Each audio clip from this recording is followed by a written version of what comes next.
अखेर शिवप्रेमींच्या संघर्षाला यश. बार्शी टाकळीत छत्रपती शिवाजी महाराजांच्या भव्य अश्वारूढ पुतळ्याचा मार्ग मोकळा. आमदार हरीशभाऊ पिंपळे यांच्या सातत्यपूर्ण पाठपुराव्याला यश. तालुक्यात जल्लोष. अनेक वर्षांच्या प्रतीक्षेनंतर आणि शिवप्रेमींच्या सातत्यपूर्ण संघर्षाला अखेर यश आलंय. बार्शी टाकळी येथील पंचायत समितीच्या आवारात छत्रपती शिवाजी महाराजांचा भव्य अश्वारूढ पुतळा उभारण्याचा मार्ग अखेर मोकळा झाला असून महाराष्ट्र शासनाच्या ग्रामविकास विभागानं यासाठी अधिकृत ना हरकत प्रदान केलंय. 22 जुलै 2026 रोजी जारी करण्यात आलेल्या शासन पत्रानुसार जिल्हाधिकारी यांच्या अध्यक्षतेखालील पुतळा समितीची अंतिम मान्यता आणि आवश्यक सर्व प्रशासकीय अटींची पूर्तता केल्यानंतर पुतळा उभारण्यास हिरवा कंदील देण्यात आला आहे.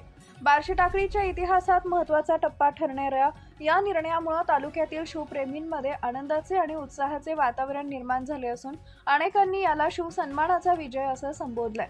3 दशकांहून अधिक काळाचा ठराव आता प्रत्यक्षात साकारणार शिवस्वप्न.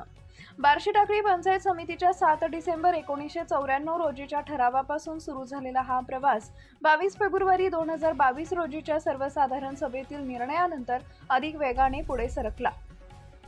पंचायत समितीच्या मंगरुळपीर मार्गावरील प्रांगणात छत्रपती शिवाजी महाराजांचा भव्य अश्वारूढ पुतळा उभारण्याचा निर्णय घेण्यात आला होता.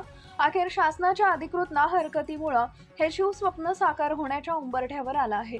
या प्रस्तावाला सुरुवातीच्या टप्प्यात काही राजकीय विरोधालाही सामोरं जावं लागलं होतं. नगरपंचायतीतील काही नगरसेवकांनी पुतळा उभारणीचा विरोध दर्शवल्यानंतर तालुक्यातील शिवप्रेमींमध्ये संतापाची लाट उसळली होती. आमदार रणजित सावरकर आणि आमदार हरीश पिंपळे यांच्या नेतृत्वाखाली तहसीलदारांना निवेदन देत संबंधितांवर कारवाईची मागणी करण्यात आली होती. विविध शिवप्रेमी संघटना, सामाजिक संस्था आणि राजकीय पक्षांनीही या विरोधाचा तीव्र निषेध नोंदवला होता. आज शासनाची अधिकृत ना हरकत प्राप्त झाल्यानंतर त्या सर्व संघर्षाला यश मिळाल्याची भावना शिवप्रेमींमधून व्यक्त होत आहे. आमदार हरीश पिंपळे यांच्या पाठपुराव्याची फलश्रुती. या संपूर्ण प्रक्रियेत आमदार हरीश पिंपळे यांनी शासन स्तरावर सातत्यानं पाठपुरावा करून विषय मार्गी लावण्यासाठी महत्त्वाची भूमिका बजावल्याची भावना शिवप्रेमींनी व्यक्त केली आहे. त्यांच्या मार्गदर्शनाखाली भारतीय जनता पक्षाचे पदाधिकारी, कार्यकर्ते आणि शिवप्रेमी यांनी सातत्यानं प्रयत्न केल्यामुळे अखेर शासनाची मंजुरी मिळाल्याचं बोललं जात आहे.